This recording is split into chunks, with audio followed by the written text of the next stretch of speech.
Hey, nerdy knitters, welcome to another edition of the Knitting 411 podcast where we answer your knitting questions. We have a lot to talk about today. We're going to look at 3 more ways you can join knitted pieces that have been bound off, joining stitches to stitches, stitches to rows, and rows to stitches. We're going to cover it all. Last week, or the last live stream, we talked about mattress stitch, but in this video live stream, we're going to discuss 3 other ways you can join those bound off knitted pieces. And I'm going to be answering a few of your knitting questions and chatting about what I'm knitting, but we'll start with something from the news, knitting in the news.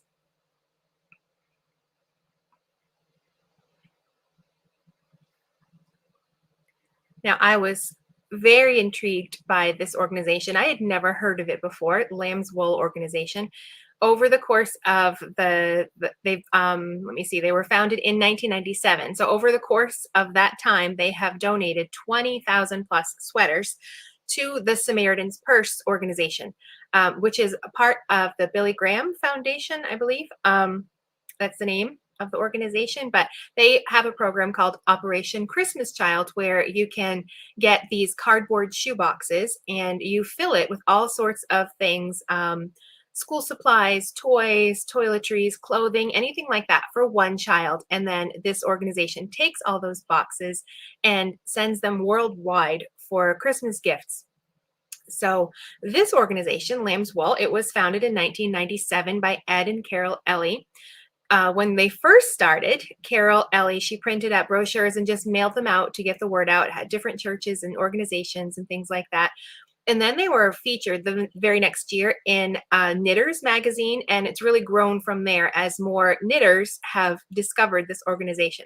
Their very first year, they donated 168 sweaters to Operation Christmas Child, and the number's just been climbing ever since. And now this year, they have surpassed 20,000 hand knit sweaters. So let me tell you a little about the Operation Christmas Child organization. That began in 1993, and it's the world's largest Christmas project of its kind, and they have collected and delivered more than 188 million shoebox gifts to children in more than 170 countries and territories. And they're hoping this year that they will be able to collect enough shoebox gifts to reach another 9.7 million children. So I just think that's a great organization. We haven't done shoeboxes for a few years now, but we have done them in the past. And it's just a fun way. I really like getting my daughter involved. We would get the shoebox and she would help me pick out things that we could put in that. I really should start doing that again. But I love this organization, Lamb's Wool, that if you're interested in knitting children's sweaters, and you don't have to do the whole shoebox thing, you can knit sweaters and send them to this organization. And they take all the sweaters to the headquarters for Operation Christmas Child, where they're added to shoeboxes that are already there.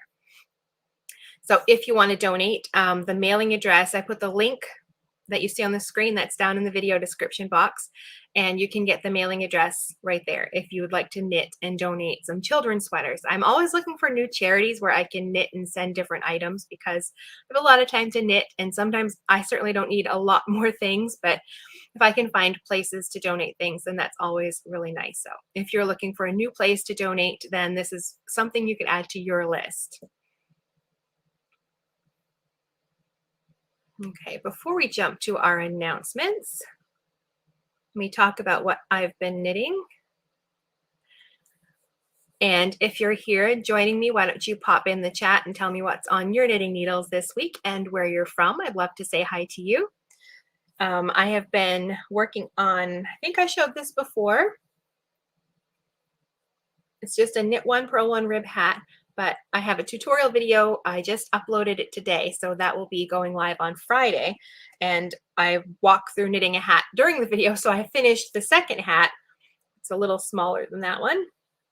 Bright orange. I probably will take it with me next time I go to visit my parents because my dad loves his hunter orange stuff. So I will take it there. I'm sure somebody will find it useful.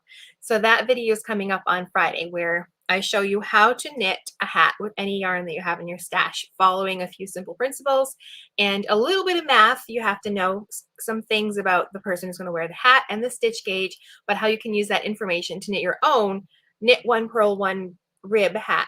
I really like rib for the full hat because it makes it fit really snugly, but it stretches enough so it'll fit a lot of different heads as well. And my secret with this tutorial is that we're not swatching at all. We're depending on that knit one, purl one rib to give us plenty of ease and enough adjustment in the size that we can skip the swatch. But of course, you're always welcome to swatch. So look out for that video on Friday. Let me switch to my overhead camera. There we go. So those are the hats that have been on my needles, and I've got a few designs, oops, coming out. One is for Biscotte Yarns here in Quebec. They're in Montreal. There's some of what's left of the yarn. I finished, it's an infinity cowl that I'm working on for them. And right now I'm just working on another optional scarf for those who don't want to do the infinity scarf. They just want to have an open scarf. So I just had to work out the bottom section so it would lie flat. So it's going to be on the bias. It's got a bit of texture. So I think a little just reverse stockinette looks really kind of pretty on there, I think. So that's one of the little things on my needles. And I just started a new design that will be coming out in next year with this another Montreal, I think she's in Montreal, based yarn dyer, Julie Asseline, and her Journey Worsted. And this yarn is absolutely lovely. Let me see if we got a skein here. I do. This very, very pretty yarn. This color is Rousseau. I'm not sure how to pronounce the name. These a lot of French names. So it's like a really high twist wool yarn, and I'm working on a twisted stitch poncho, and this is the rib, and I just love this stitch definition on this yarn. It's lovely, lovely. I'm working on both pieces at the same time, and then when it's as long as I want, I'm going to join the front and the back together, and then the poncho will be knit in the round. But it'll have sort of that split hem right along the side where the rib is joined together.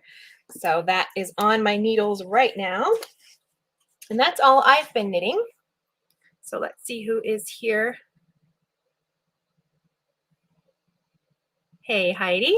Nice to see you here. You're in Seattle and you need a new project. Well, yes, look out for that hat tutorial. You can use up some stash. It's about 100 grams to 150 grams, depending on the hat size and the head size. So if you have some of that in your stash, any yarn, we're going to work on that on Friday. Nice to see you here. Okay, so that's all I'm knitting.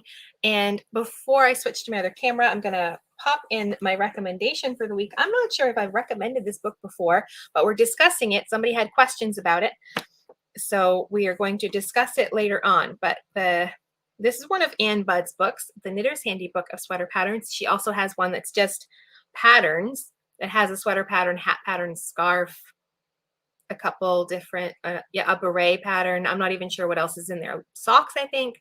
And then she's got one for top-down sweaters as well. And these are packed full, and she uses charts. Just like that.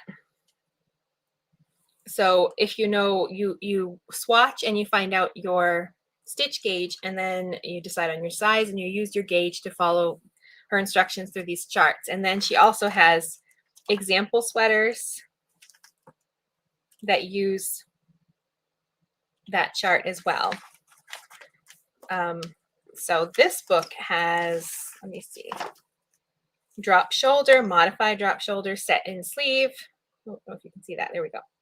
Saddle shoulder, raglan sweaters, and seamless yoke sweaters. So it covers a lot of the basics, child and adult.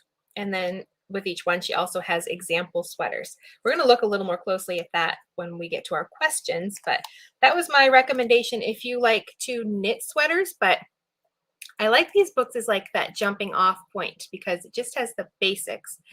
No stitch patterns on them, just really simple. But then you can modify them, use those basic numbers, and then add your own stitch patterns, add some cables, add some lace, add some stripes or other color work. And you have the basic pattern in here, and then you can do whatever you want to modify it and really customize it and make your own. And there's so many different ways to do that. So these books are a really great starting place. And if you like the top-down knitting patterns, then look for her top-down book. that covers the same sort of structure, raglans and yoke, and I think even set and sleeves. I'm not quite sure about that. But it will have a whole selection of top-down sweaters as well. But this one's a good starting place that covers a lot of the different types of sleeve constructions, which we have discussed in the past few weeks on here. We've really dived deep into that. But if you want to knit your own, then you'll find a lot of them in this book. Okay, so let us move on to a few announcements.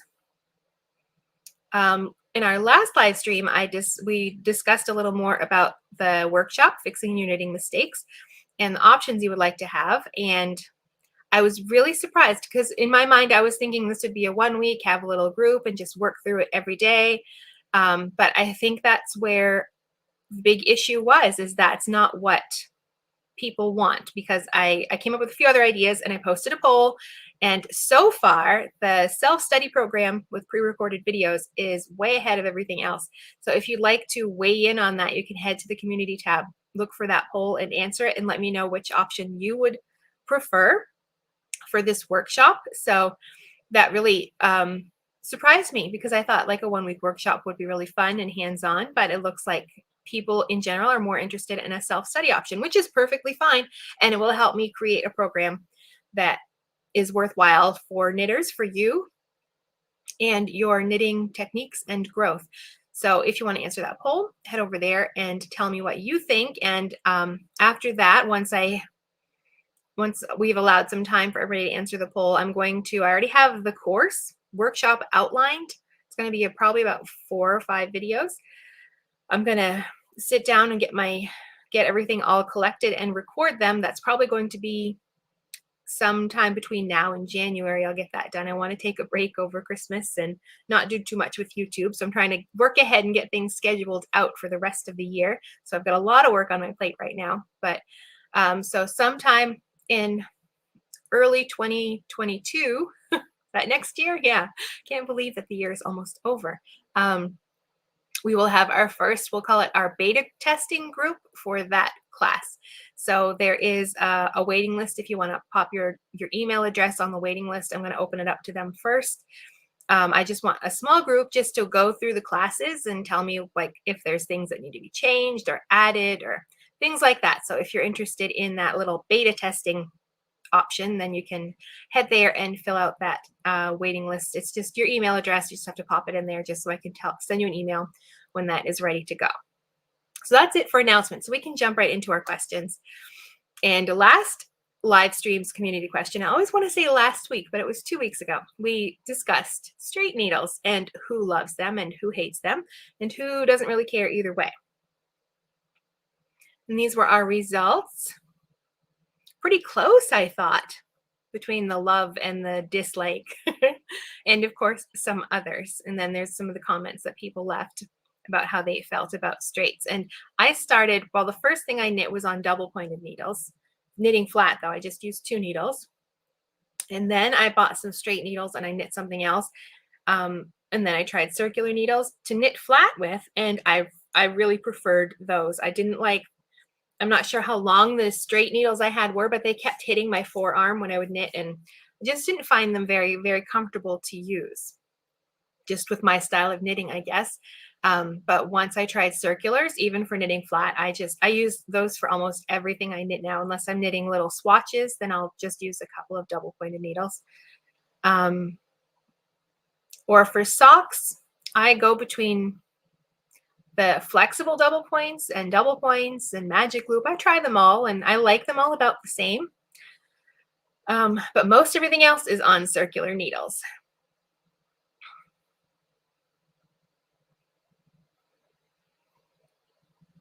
Okay. Oh, we've got someone else joining us in the chat. Hello, Lolo S. I'm trying my first cardigan, but I'm stumped with decreasing from the armholes and the V front. I'm guessing it says something like at the same time, or if maybe it doesn't provide specific instructions. It helps to like separate the two and think about the armholes themselves and then the neckline separately. Not quite sure what your problem is with the decreasing. I know that it's a lot going on at the same time, those words in a pattern. Ugh. But you just have to look at what you're doing, take it one step at a time. And if they haven't provided instructions about like where to place the decrease, I like to put them in like a few stitches from the edge. I don't know if that's helpful, but if anybody has any tips for Lolo, please leave a comment for her. Hey, Kaz, good to see you here too. You're in England in a seaside town. Oh, that sounds lovely. Is it cold there? It's been nice and warm here, and then the last few days it's just turned really cold. So I think winter is probably finally on its way here in Canada, at least in my part of Canada.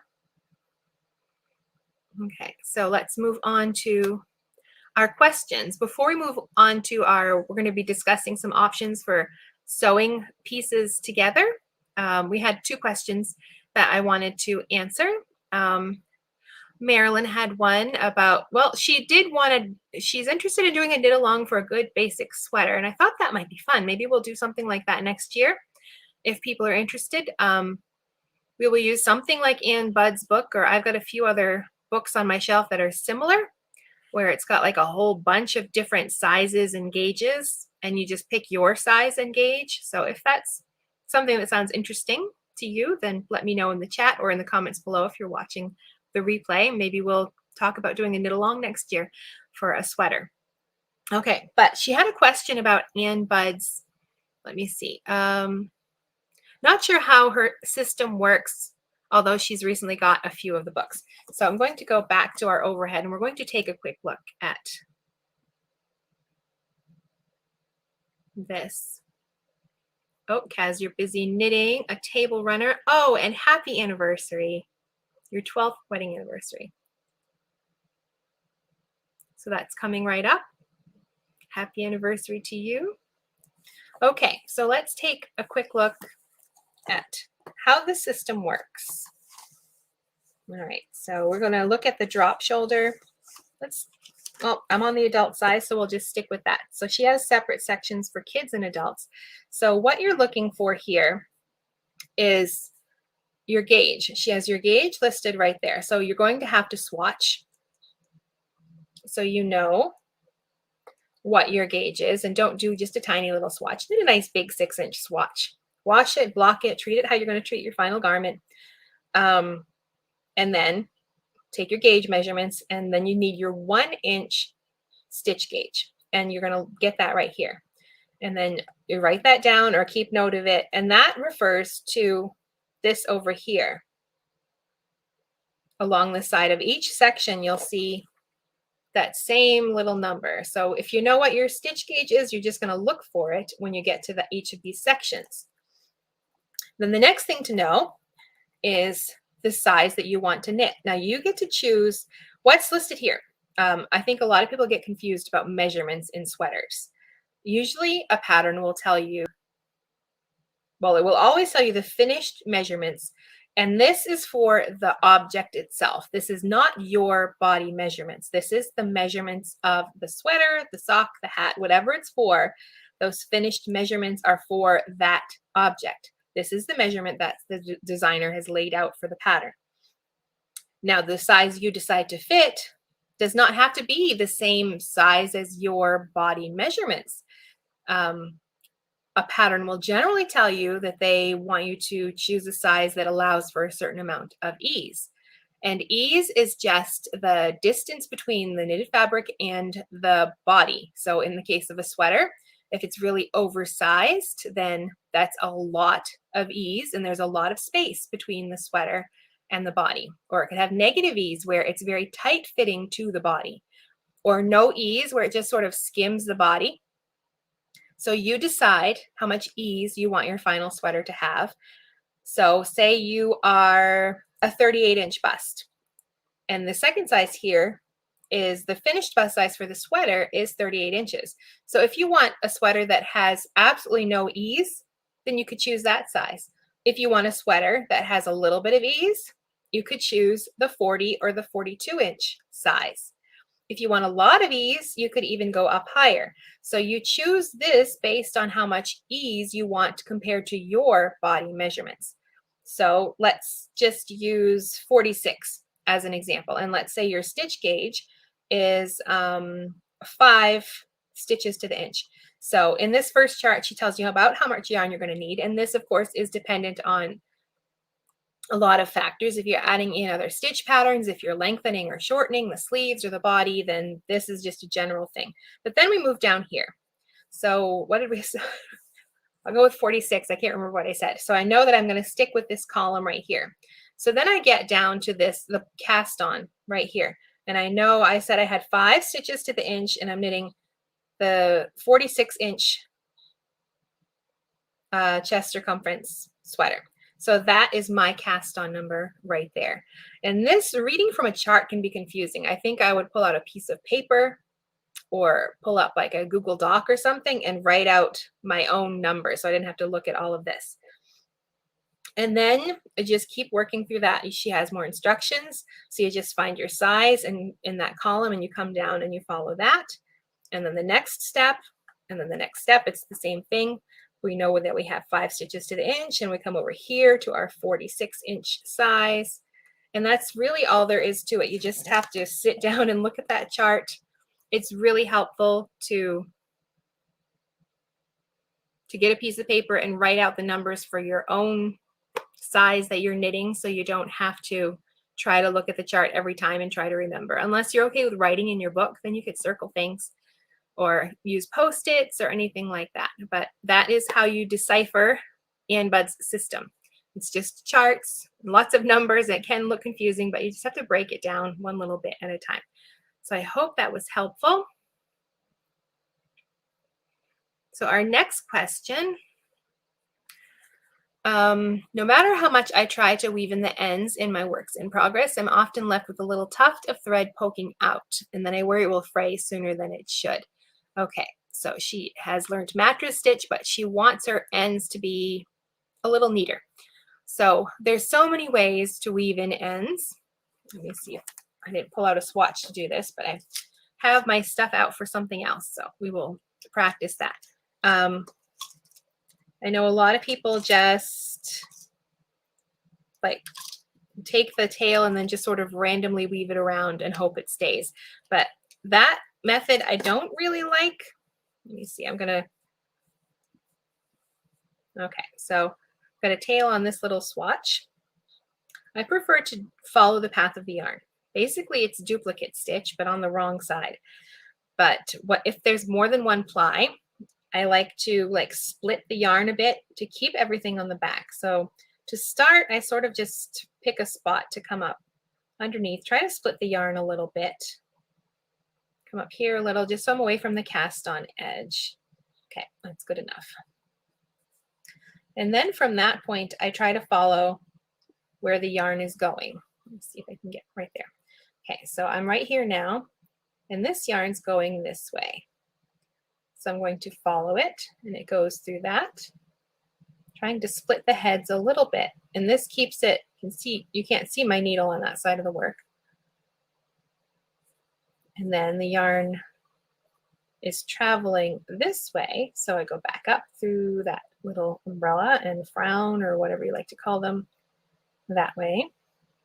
And then I'm just going to follow that path. Like the yarn just travels like this all around in a little loop. So you just follow it as you go, trying to split those loops on the back to keep that work on the back so it doesn't poke through the front. And it sort of imitates stitches that are already there. So it's harder to see for one thing, and it doesn't poke through on the front. It doesn't really move too much. So I could cut that, and I do leave like a little bit of a tail, but I've never really had this sort of weaving in like come out at all. And the way it's done, even if you have a little tail, it's staying here on the back. It's not going to peek through the front. Like a lot of people, if they just weave it off in one direction and then weave it off in another, and sometimes you go through under a whole stitch and it ends up on the right side, that's where you end up with like that tuft of yarn sticking out on the front of the work. I don't mind it so much here on the back, but I've never had a problem with that. Like it's staying pretty tight, and I like to do it before I do my final washing, because then that yarn pretty much is going to stay in place. It wants to stay where it is once it's knit up. If you think the yarn is super slippery, and you're scared that even this won't hold it, another thing you can do is to take the yarn, if it's plied, and just divide the plies in two, and then weave in both of them separately. So even if one comes undone, the other one's not going to come undone. So you could weave one off in this direction, weave the other one off in that direction using that duplicate stitch. But that's how I weave in almost all my ends. Unless I'm doing like stranded color work, then I might weave them in as I'm knitting them. But most everything else, I use this duplicate stitch. And all you're doing is following the path of a, like pick a row of stitches and you're just going to follow the path of that yarn. And that can be done in any stitch pattern. Okay, so I hope that was helpful. Back to our questions here. I think that was all for your question. No, Joe. So if that didn't answer your question, then leave me another comment and we will try to address it even further. Okay, so I think that was it for that. So let's move on to our topic this week. We have been discussing the ways to join your knitting in the round. Last live stream, we talked about using mattress stitch on bound off edges and on selvage stitches. So rows to rows, stitches to stitches, stitches to rows. We did 3 different swatches and using that basic mattress stitch technique to weave in the ends. But while mattress stitch is my preferred method, I use it for everything. I just think it looks really nice. And I prefer it because I can lay my pieces down flat and see how the sweater is going to look from the front. These other methods, you have to put, like you would for your, if you were sewing something together, you have to put those right sides together so the wrong sides are facing you. So you really can't see how the seam is looking. And if you do the whole thing and then look after and see like partway through it just doesn't look right, then you're going to pull it all out to get back to that point to fix it. But with mattress stitch, you're looking at the right side the whole time. So if something looks wonky, then you can pull it out right away and fix it right away. But there are other methods. They do have their uses. And so we're going to look at 3 of those methods today: backstitch, overcasting, and slip stitch crochet. So the first one is backstitch. The link right there, if you want to look at this picture closer up, it's on the Vogue Knitting website.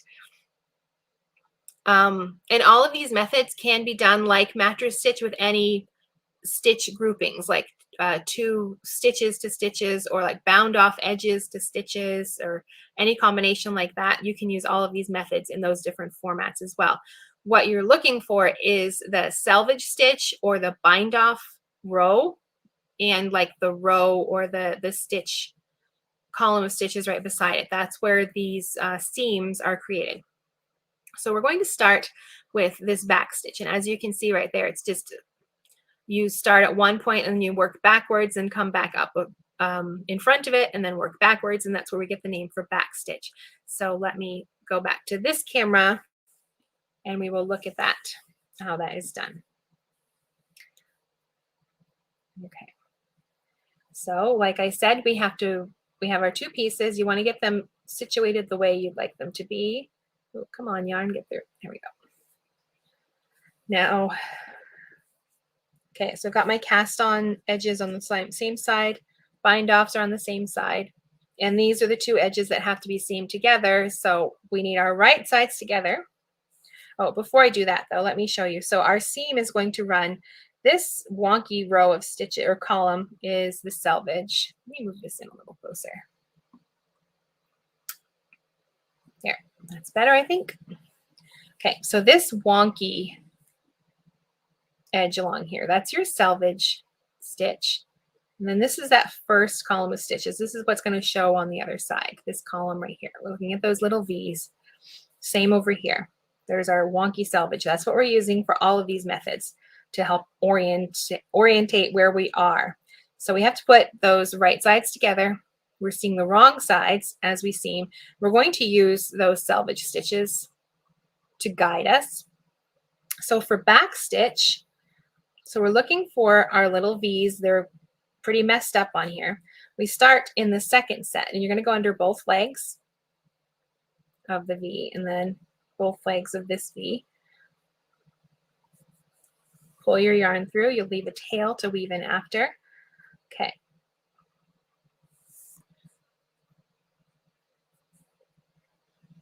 All right, so from here, we're going back this way. We're going to go under these two, catching both legs. That's sort of like setting up the end. Keep that tail out of the way. All right, so we went into the second one here. We're going to go into the third. This is where you can pull things apart and make sure you're in the right place under the legs. And then that third one right there. Okay, oh, that tail wants to get wound up in there.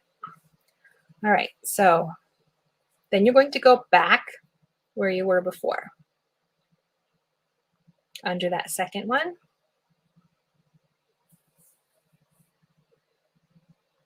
And then you skip the one you were on and go ahead of that one. So you're sort of ahead of where you were. And then you go back to that location, going under both. And then skip the one that you just did and go to the one after it. And then back in the location of the one just before. Trying not to catch just the heads of the stitches. This one I find is just tedious. I really prefer mattress stitch to this one, but there is the stitch. It doesn't look so bad. I did end up catching some of the threads in the running bars there, but I think it's pretty noticeable compared to mattress stitch. Let me see if I got mattress stitch here. Like there's mattress stitch seam. Even though I used a different color, it's harder to see in that one. In this one, it's really, really obvious. But that's how you do backstitch. Okay. The next one we're going to look at is the slip stitch crochet. And I actually kind of like this one. I need to get out a little crochet hook. I have to do that. Okay. Now, this one is at that same page on Vogue Knitting. The link is down below if you want to have a closer look at this. But if you like to crochet, this is a good option. I prefer this one to the back stitch. If I had to do another choice besides mattress stitch, then it would probably be this one. So for this one, well, like for the back stitch, we did stitches to stitches this way, or the rows. We connected the rows that way. So just as a different demonstration, this time we're going to look at like two bound off, like say this was two shoulders or something like that. You can do the back stitch. You can do any of these methods in this one as well. So you just want to get your swatches or your pieces laid out. Like there's the cast on edge. Those are the bind off edges. And I want those two bound off edges to be seamed. So I'm going to place one on top of the other. So the right sides are together. And even with the bound off edge, you get the same, you get those, what looks like stitches across the top. And that's what we're going to use to guide our crochet hook. So get your yarn and however you like to hold it, leave a tail, and you just line them up. You're going to go into that first, I'm going to go into that second because it doesn't look like it's going to, just the way I bound off there on that edge. Okay, and the first right there. So you go under both legs with your hook. I don't think the hook size matters so much as long as you can fit it in there. This might be a little too big for this. And then get your yarn, hook it around the needle and pull it through, leaving a tail. And that's the first one done. That's sort of like the setup. And then you're going to go under the next bound off stitch, both legs, and the next one on this piece. Wrap that yarn. And this time you're going to pull it through both of those stitches if you can. And also through the loop that's on the crochet hook. And that's it. And you just repeat that across under both of those bound off legs. And this one as well. Trying not to split the stitch. Yeah, this needle's crochet hook's a little too big. I should have gone down another size. And then through that as well. So this one is I think probably after mattress stitch, probably my favorite method. Might be kind of neat to do it with the right sides facing, so you get like that cool crochet chain too, if you wanted like an exposed seam.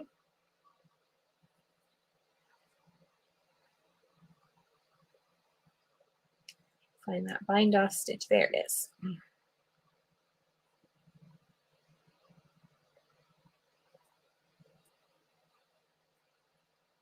Yes, definitely choose a crochet hook that will go through your stitches. Mine's too big, I think. It's a little hard. There we go. Pull that through. Maybe the other side is smaller. Yep. Okay. So back through. So you can see this one is not that difficult at all. The back stitch wasn't hard either. It's just, don't know. I didn't like the way it looks, and I don't like the way it looks from the right side. Pull through that loop. And there you get that crochet chain. So let's see what that looks like on the front of those bound off stitches. If we pull it apart, we can see it. But yeah, so I'm not sure if on the stitches to stitches, if that would, or the rows to rows, if that would be different, but still kind of exposed. But I suppose if it were in the same color, you wouldn't see it as much. Let's try it on those stitches to stitches and see how that looks. Or rows to rows, I mean.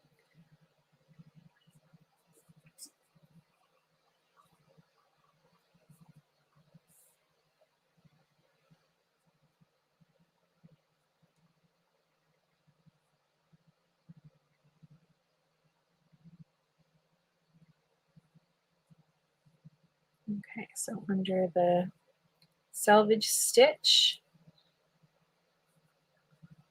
and then under that selvage stitch, grab the yarn.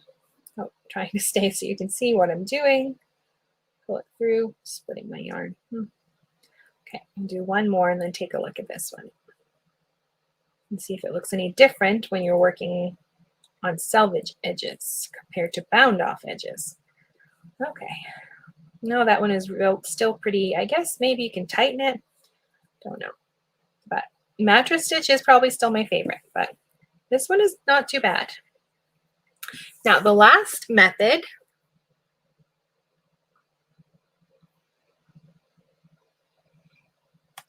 is called overcasting.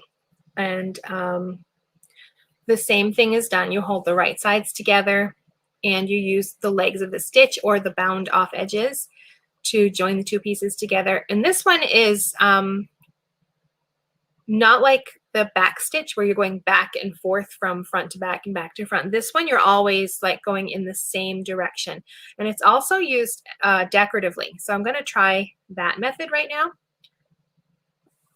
So let me pretend that this is like the shoulder of a sweater, and this is the sleeve that's going to sit right there. So if we did this from the right, it could be like sort of a decorative thing, not on the right side of the work. Then it would be sort of a decorative thing, but you can also do it with the right sides facing and do it from the wrong side of the work. But basically all you're doing, so I want a decorative seam, so I'm going to keep my right sides out, and I'm going to use that selvage stitch on this piece. I should line things up. Okay, this way. And the bound off edge on this piece. That is the bind off. Yeah. Okay. So you have your choice. You can either go from front to back, and you're always going to go front to back, or back to front. So I think I'll go back to front. And of course, if this were like a real sleeve or something, I would pin this on to make sure it's centered, but we're just going to just see what this looks like. So I'm going to choose to go back to front under both legs of that selvage stitch, and then under that bind off edge, right on this first one, which is a bit wonky. Leave a tail to weave in after, but then you come back to the front. This is where we get that overcast. We get that line coming over. So we come back to that next stitch and the next bound off stitch. Now, the other thing to remember is when you're working, combining bound off When you're working stitches 2 rows, then your stitches and rows, the gauge is not exact. Like you usually end up with more rows than stitches because of the way a stitch looks. Like it's wider than it is tall. So you need to take that into consideration with any seaming method, because you can't do a 1-to-1. You can't pick up one selvage stitch for every single bind off stitch, because it will pucker up, because they're just not shaped the same. Or the length. I'm trying to talk and do this at the same time.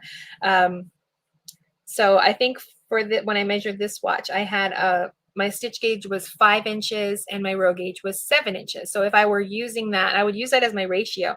For every 5 stitches here, I would pick up 7 of the bound off stitches. So I would skip, like let's say I'm going to skip this next one on this side and just go right to the next one, just to keep, but I'm not going to skip any on this to keep that ratio. So my pieces stay even and don't end up looking funny. Like most patterns will tell you pick up so many stitches per rows, but if your row gauge is different, then you're going to have to pick up a different number. So you can see how that would be pretty decorative from the outside. Kind of neat looking.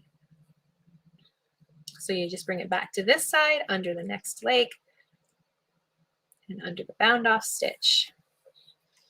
And you can do it from the other side. So that's what the seam would look like on the other side. So you can see them. So the most invisible one I find is mattress stitch. Like there's mattress stitch in reverse stockinette. And you can't, even though I've got purple yarn going through, you can't really, you can see it if you look really close, but it's not as obvious as these seams. So mattress stitch is my favorite. But anyway, there are 3 different methods for weaving in those ends. And in our next live stream, we're going to discuss ways to join pieces when the stitches aren't bound off yet, because we've looked at all of these methods. All the stitches have been bound off. You're using selvage stitches and bound off edges, all the ways you can combine those. So all of those methods are great for seaming. Mattress stitch is my favorite. If you have a different one that we haven't looked at, then please let me know about it so we can explore more options for joining knitted pieces. So in our next one, we're going to look at like the Kitchener graft, 3-needle bind off. I'm not sure if there are any more, but those 2 I know are used a lot for joining stitches that are still live. Anyway, so that covers our discussion. I don't think I've got anything else on there. If you have any questions you want to chat about, then drop them right in the comments. Hi, Mary. Nice to see you here. And Lolo, your question about the decreasing, did you have a specific thing that was a problem for your cardigan? Then you can pop that in the chat and we will talk about it. Maybe I should do a video on demonstrating like how to do the necklines and armholes at the same time, because I know when you see those instructions at the same time in a knitting pattern, it can freak you out just a little bit, because you feel like you've got so many things you've got to remember. So maybe that would be a good video. We'll have to talk about that one, I guess. So let us see our community question.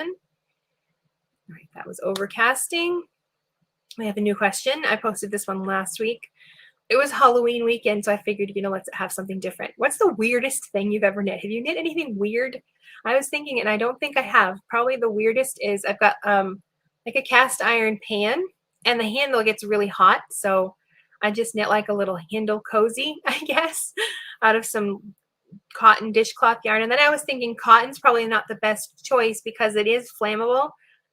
Animal fibers, especially wool, are like if they catch on fire for some reason, they'll self-extinguish, but cotton is like paper. It'll just burn right up. So I might have to knit some more, but in wool or something like that. But I haven't knit anything else very odd. So if you've knit something weird, leave a comment in the chat, or head over and leave your comment over there, and we'll look at those comments next week. Mary, you've been knitting a Stephen West shawl, your first time making a shawl. Oh, his patterns are great. I knit, goodness, I've got it up on the shelf here. One of his, it's a crescent shawl with lots of dotted rays, and that one is lots of fun. His patterns are really fun.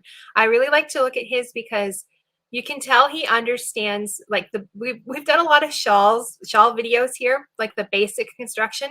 And when you really get that, like, you can really play with like the things you add, the stitch patterns and the way, like, he loves to use short rows to create all these different crazy things, but he's still using that basic shawl shape because he understands that construction so well. So his patterns are very colorful and interesting.